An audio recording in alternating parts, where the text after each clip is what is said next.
Merci Madame la maire. Je souhaite à mon tour remercier, outre notre collègue Marc Hervé, l'administration pour la qualité des documents mis à notre disposition.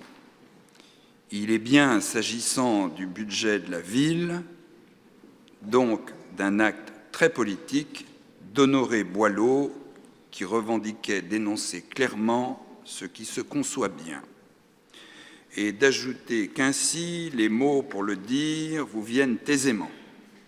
C'est donc très simple, ce budget exprime une volonté intacte, celle de tenir nos promesses, l'ambition d'améliorer la vie de tous les Rennais. Par-delà la confusion de la période, les repères qui vacillent et les vaines polémiques, nous savons ce que nous voulons et nous le faisons. Nous le faisons dans un contexte dont on dit souvent, dont on dit pudiquement, qu'il est contraint et qui vise surtout à contester l'utilité des dépenses publiques d'intérêt général. On nous accordera d'avoir toujours été constants pour dénoncer ce que nous considérons comme un dogme stupide et injuste.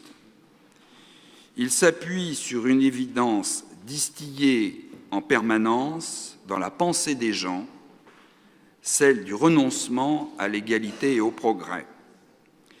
Il esquive le constat que derrière ces injonctions à s'y soumettre, il y a le libéralisme qui, sans vergogne, revendique moins de contraintes et une plus forte rémunération du capital. Tout le monde le sait, mais dans cette période d'anesthésie collective, l'articulation entre ces deux réalités semble occultée. Le gouvernement actuel ne se situe pas seulement dans cette continuité. Il engage, certes avec une incontestable habileté, un nouvel étranglement des finances des collectivités. Il convient d'expliciter la manière dont notre délibération énonce le contexte, et je la cite.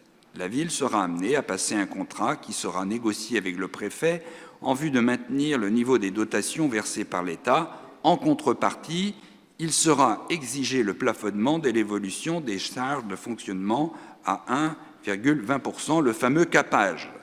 À la vérité, le fameux capage, ça s'appelle du chantage. Un chantage aux conséquences extrêmement lourdes et qui, plus grave, constitue une forme de recentralisation, une mise sous tutelle du pouvoir des collectivités qui nous renvoie à l'ancien monde, celui qui a précédé l'acte 1 de la décentralisation en 1982. Une décision qui, compte tenu de l'augmentation mécanique des charges, notamment des dépenses de personnel, vise à contraindre les collectivités à, entre guillemets, optimiser ces dépenses selon la formule consacrée. Jupiter n'entend donc pas, comme dans la mythologie, qu'on lui sacrifie des animaux de couleur blanche. Il vise, lui, à réduire le nombre de fonctionnaires dans les institutions et les collectivités.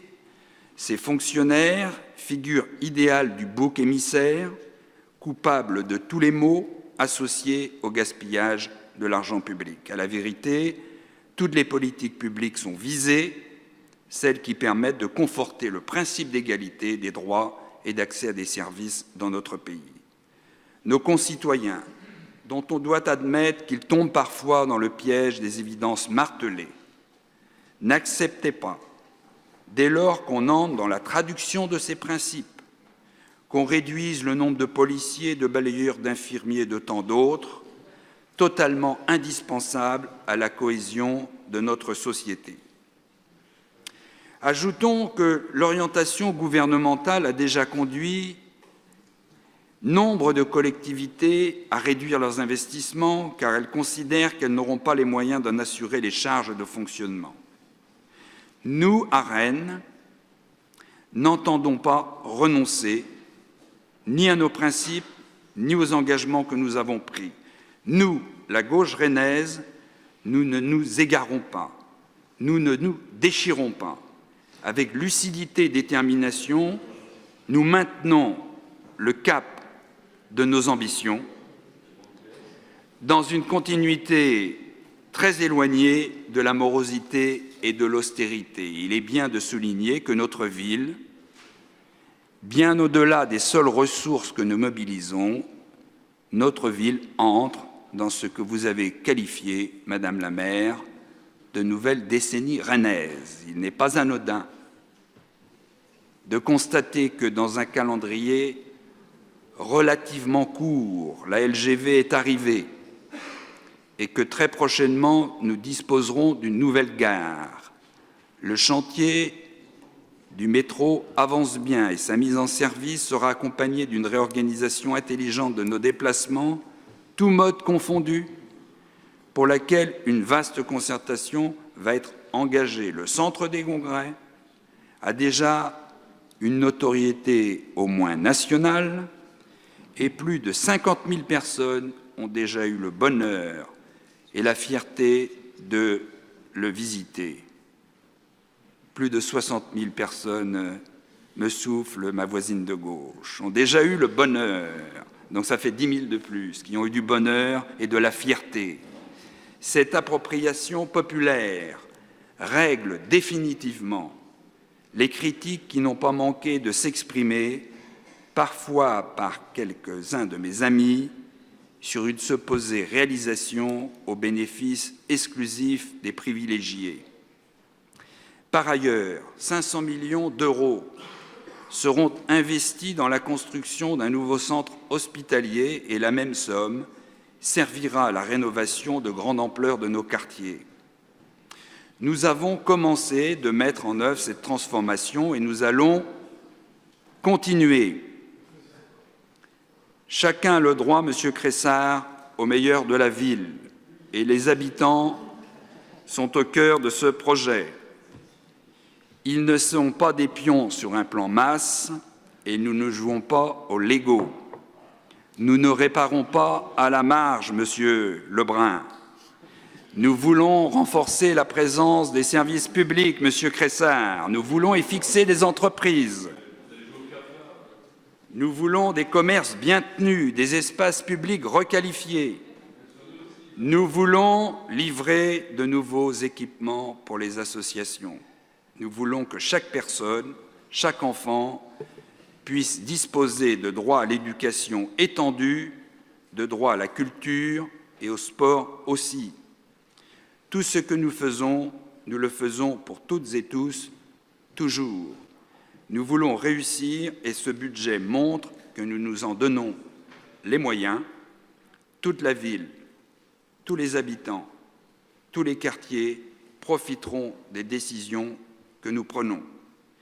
Ils pourront même profiter des décisions qu'ils prennent, puisque le vote sur les projets déposés dans le cadre de la saison 3 du budget participatif commence jeudi. Par-delà les sommes mobilisées, de son succès confirmé, de l'imagination des Rennais qui fertilisent la qualité de la vie à Rennes, nous confirmons que nous continuons d'explorer les formes d'une démocratie revivifiée. Avec beaucoup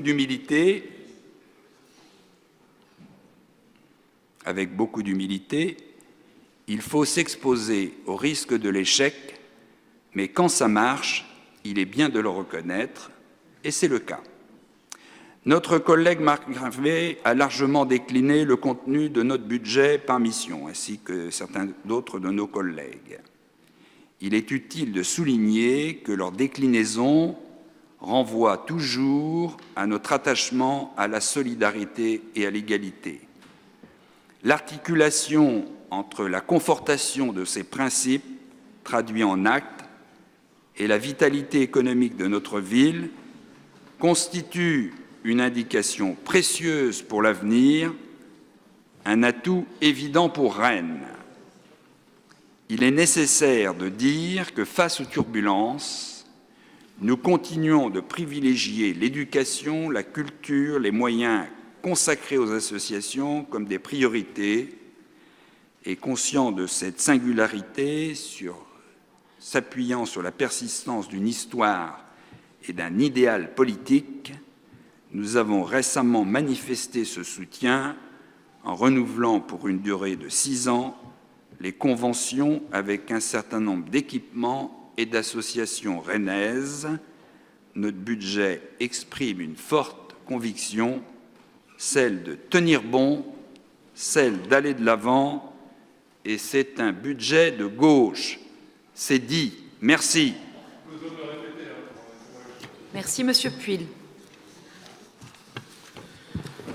Madame la maire, donc mes chers